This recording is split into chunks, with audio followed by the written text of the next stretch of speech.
By in East Lansing, Michigan, trial attorney Jamie White. Jamie, hopefully this family is getting some satisfaction knowing that this guy's going to be locked up for the rest of his life. But as the judge so perfectly said it, nothing that he could do today could completely take away their pain. Would you speak to that quest for justice, Sure. please?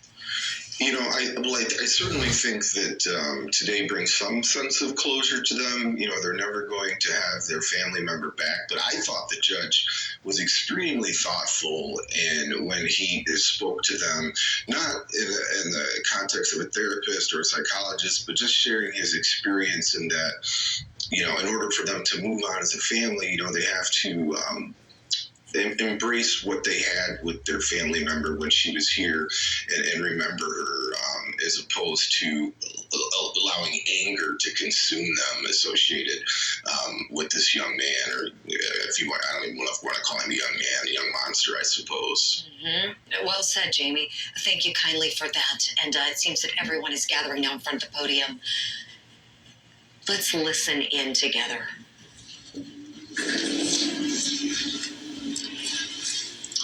Folks, I want to thank y'all for being here today and appreciate your patience.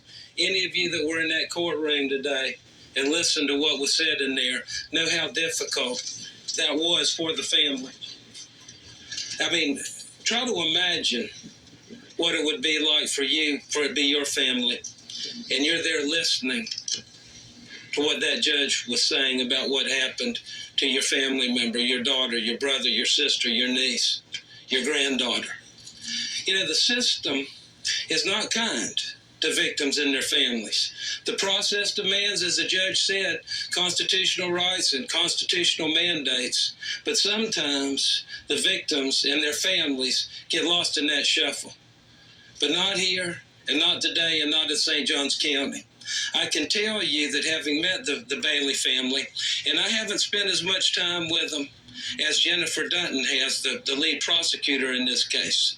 But I can tell you that I'm a much better man and a much better prosecutor having met them.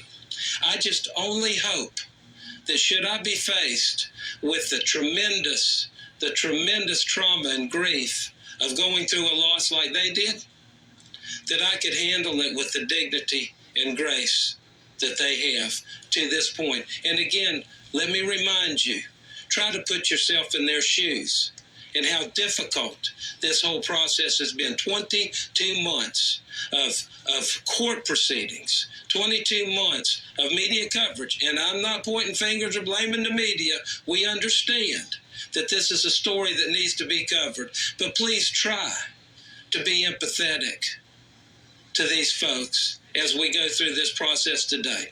Now, I'm going to call Mr. Forrest Bailey up to speak. The Bailey family will not be taking questions. Mr. Bailey is going to read a statement to you. At this time, I would ask Forrest if he would please come in. RJ, thank you. Yes, sir.